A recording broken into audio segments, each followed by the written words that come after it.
as people of faith, with joys and sorrows, gifts and needs. We light this beacon of hope, sign of our quest for truth and meaning, in celebration of the life we share together. May we shine a light of love. May we shine a light of love. With every thought, with every step we take, may we shine a light of love. May we shine a light of hope. May we shine a light of hope. With every thought, with every step we take, may we shine a light of hope. This morning I have a special story to share with you. It's called The Day You Begin. And I've tried something a little new this week. Usually you might remember I share a video of someone else reading the story, but yesterday at our RE teacher orientation, I was inspired by some of the volunteers who are going to be working with our kids this fall, who pushed me to think of more creative ways that we can share stories online. So what I've done today is taken pictures of the book, and I'll be reading it aloud while I show you the pictures so you can hear my voice instead of a stranger's. So I hope you enjoy The Day You Begin.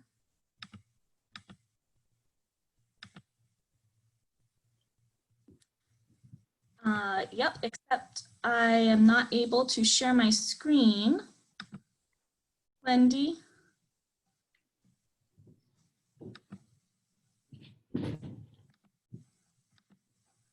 I think I need you to enable the screen share. I enabled everybody to share, so.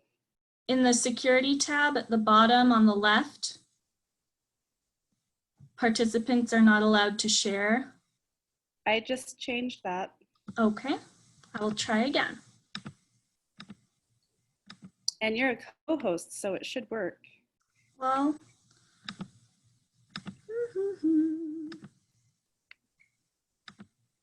okay, third time's the charm. There we have it, just a little bit of lag.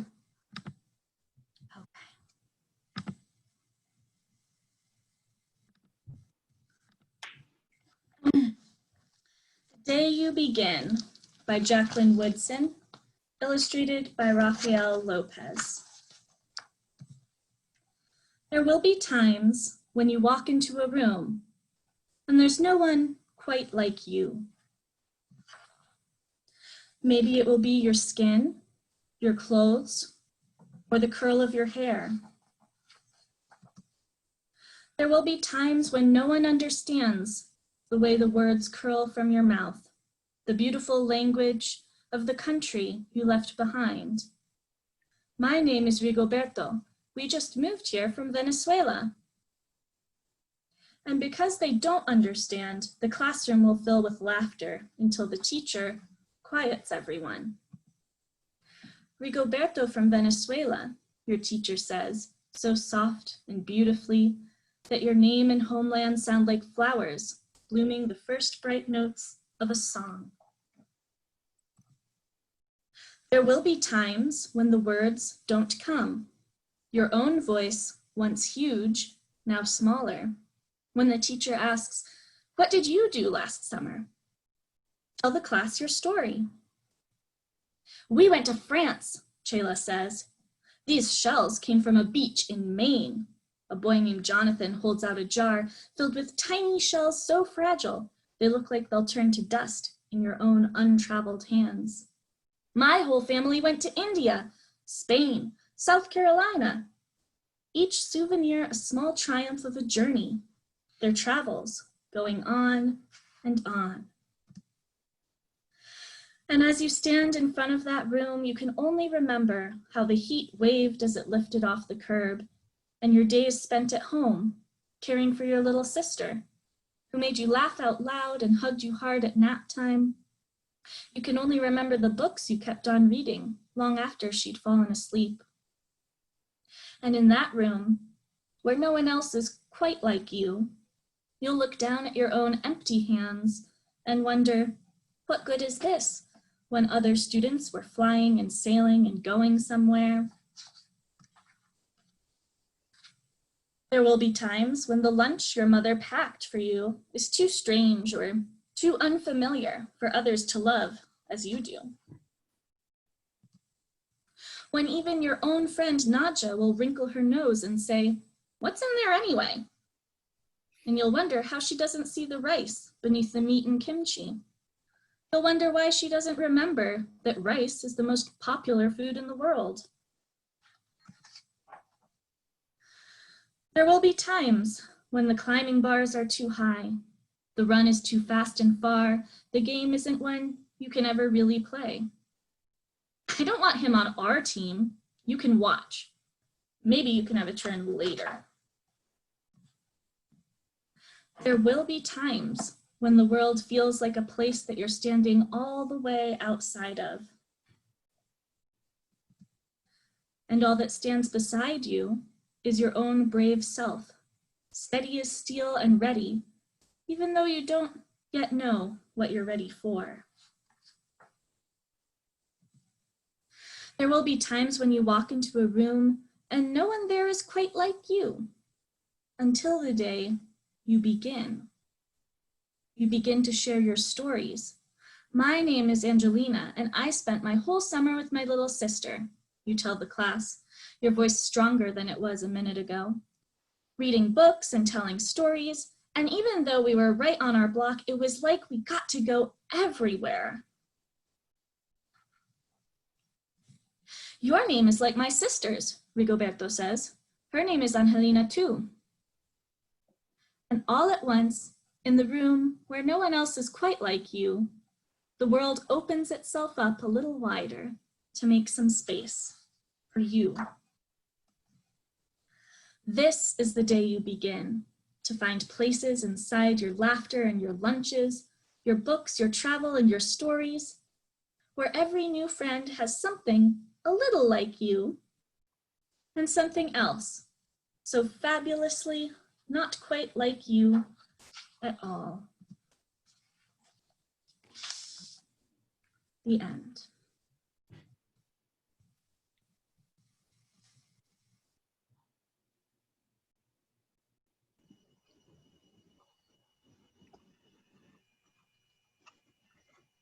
Like her older sister, Audre Lorde, or her older contemporary, Audre Lorde, Octavia Butler was both a prophet and a genius, and a Black woman who died in her 50s. Like her contemporary, Ursula Le Guin, she wrote both essays and profound speculative fiction to the rest of us, sci-fi. She is speaking now. To be led by a coward is to be controlled by all that the coward fears. To be led by a fool is to be led by the opportunists who control the fool. To be led by a thief is to offer up your most precious treasures to be stolen.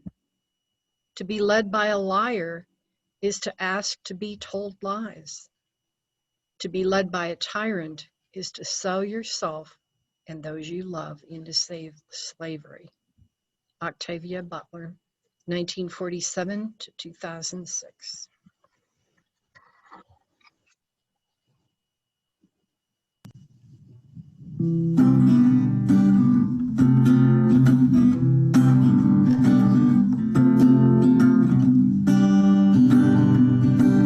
Well, if you wanna sing out, sing out. And if you wanna be free, be free. 'Cause there's a million things to be, you know that there are. And if you wanna live high, live high. And if you wanna live low, live low.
Thank you, Amanda. As we go into this moment of gratitude, I want to share a poem today. And this poem is called The Low Road by Marge Percy. And I just want us to take a little bit of time while we listen to this to think about what it means to be in community and know that we are not alone. And when we stand together, we truly are strong.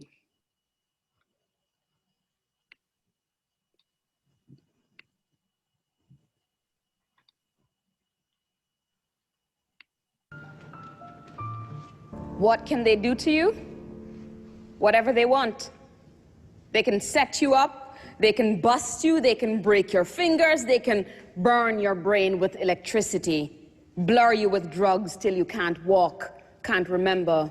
They can take your child, wall up your lover. They can do anything and you can't blame them from doing. How can you stop them? Alone, you can fight, you can refuse, you can take what revenge you can, but they roll over you.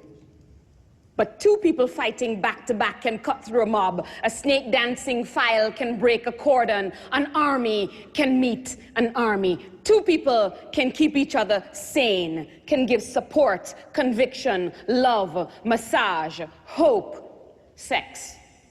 Three people are a delegation, a committee, a wedge. With four, you can play bridge and start an organization. With six, you can rent a whole house, eat pie for dinner with no seconds, and hold a fundraising party.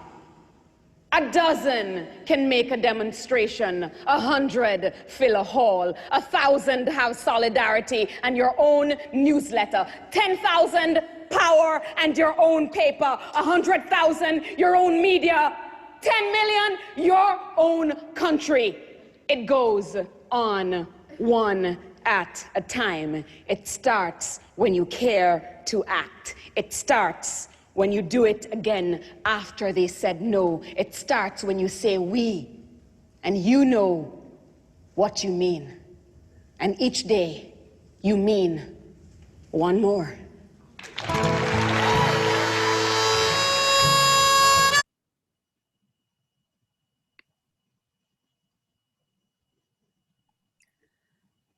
Let us take just a moment to think about that, what we can do when we have each other. And as we reflect on those words by Marge Percy, let us sing together, "We are building a new way."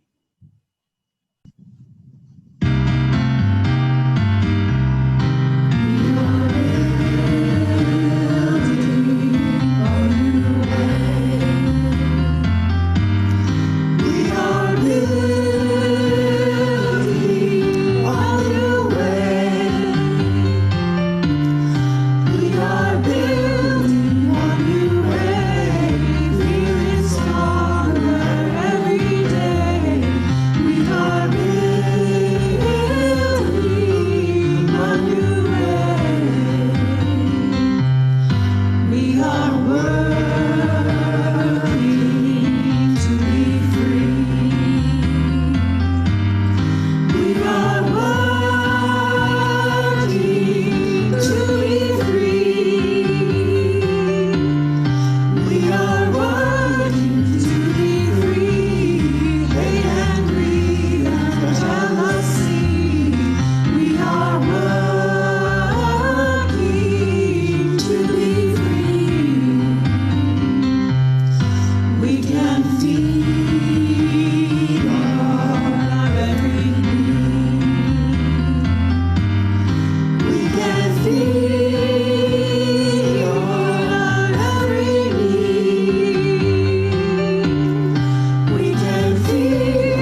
Thank you. To our beautiful choir that we don't always get to see in person for a little while, but it's still so good to see everybody coming together to sing. So when we had our staff meeting on Tuesday, I asked Maya and Chelsea and Amanda what they wanted to hear on Sunday, and we decided that it was time for something uplifting and optimistic. So we came up with the title, A Fresh Start.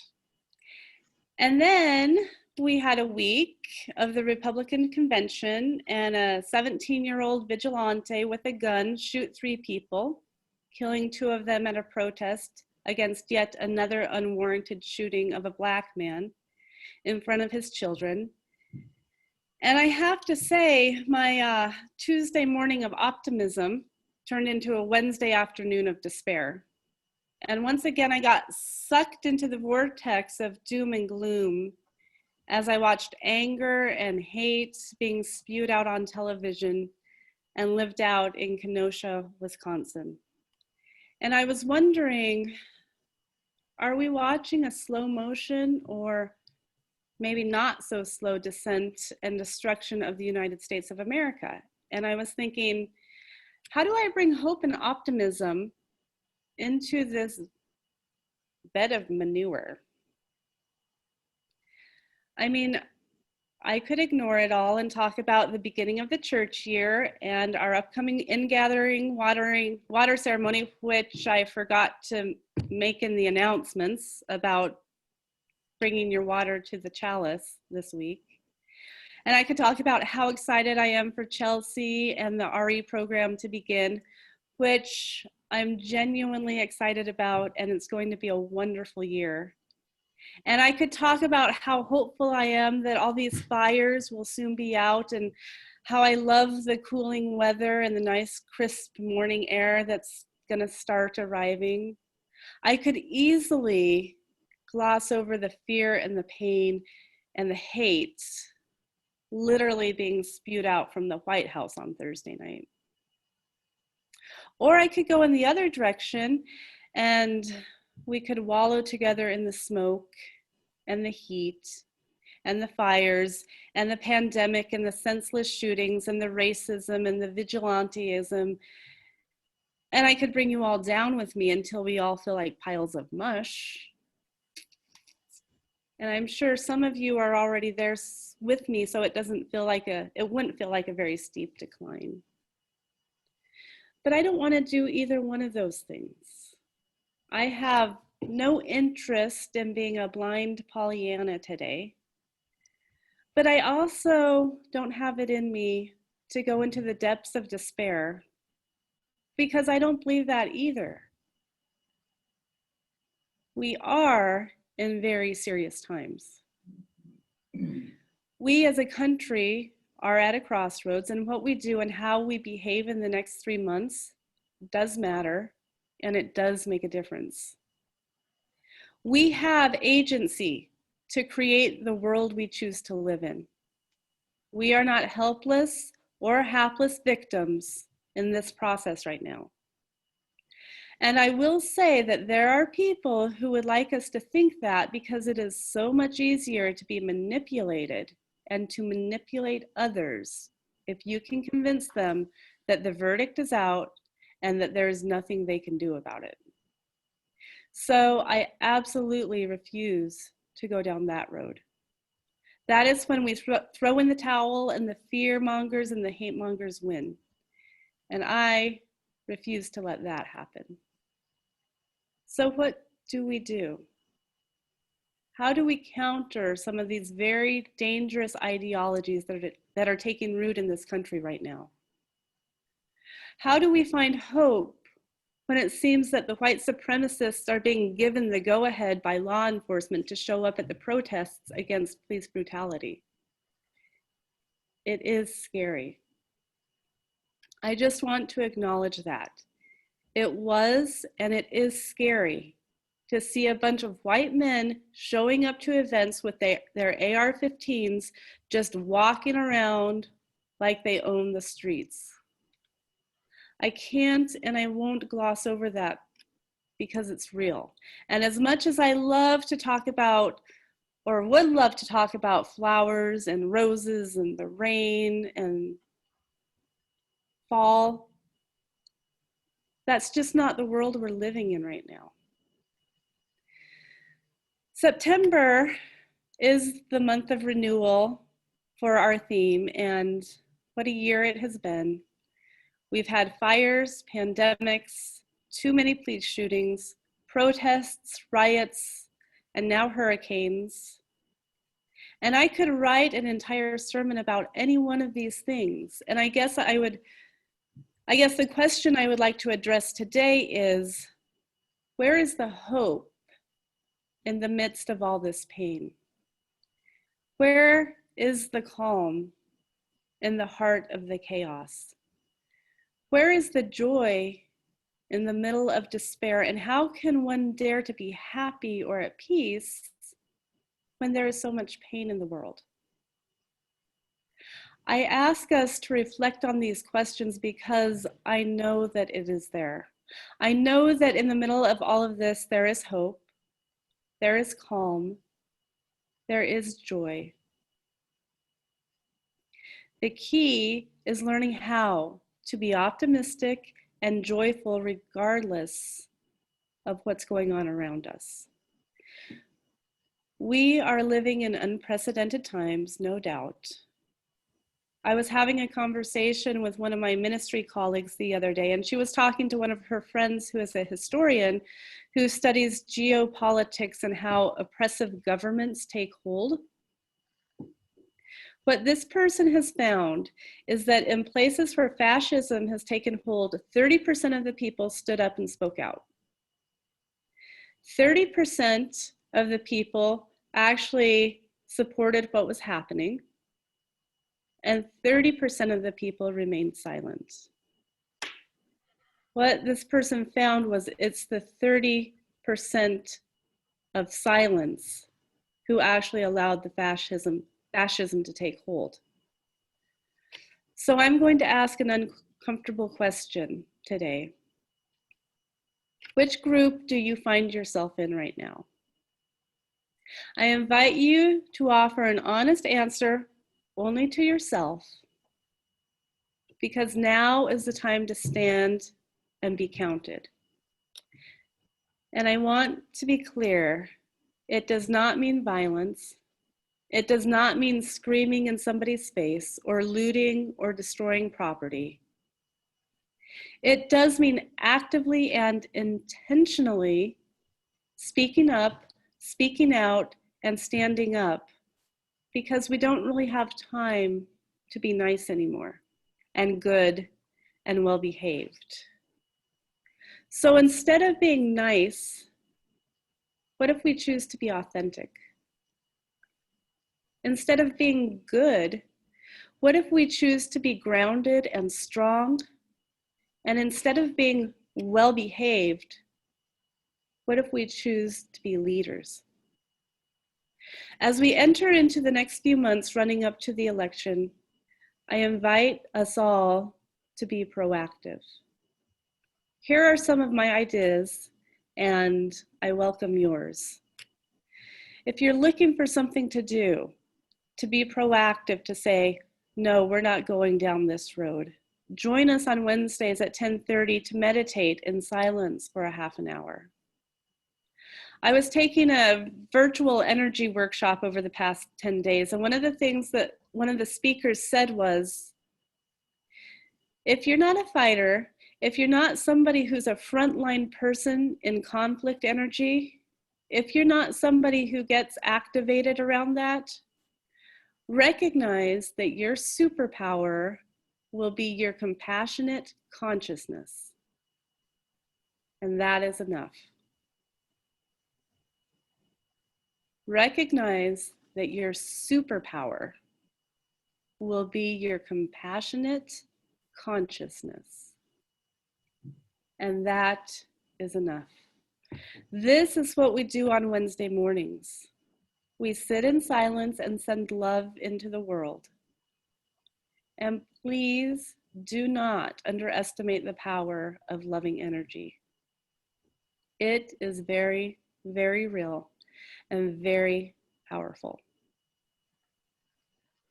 Another thing that you could do is take the virtual Me and White Supremacy classes being offered here at UUCGV so that you are equipped to have deeper conversations with your family and neighbors around white privilege. Make a copy of the letter we have included in this month's newsletter about why Black Lives Matter at UUCGV, and be willing to have an uncomfortable conversation with somebody in your life who just doesn't understand.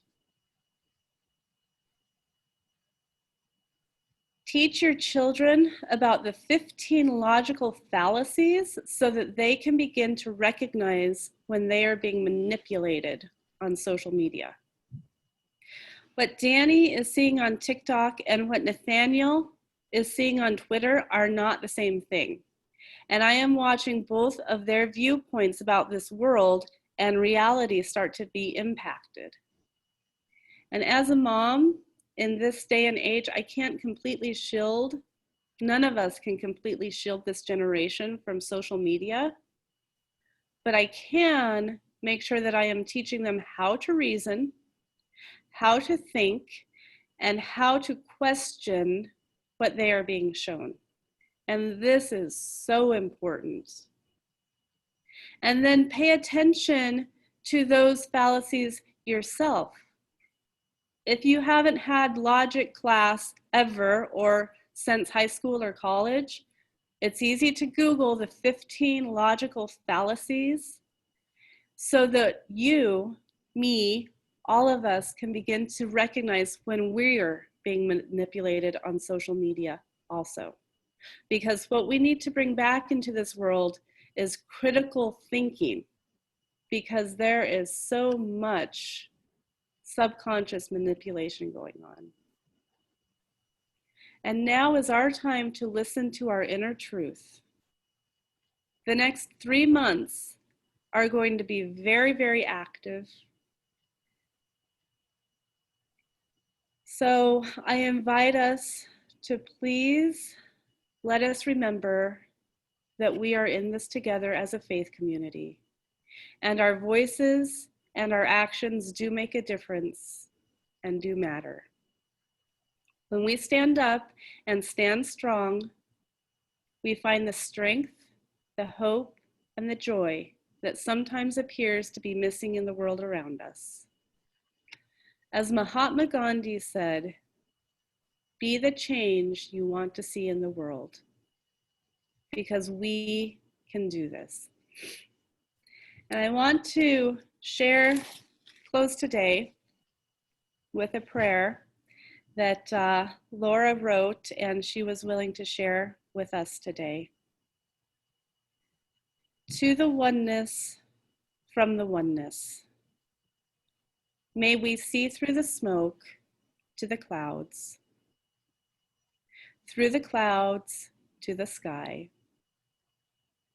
through the sky to the golden light of truth. Amen. Let us now sing together, How Could Anyone Ever Tell You?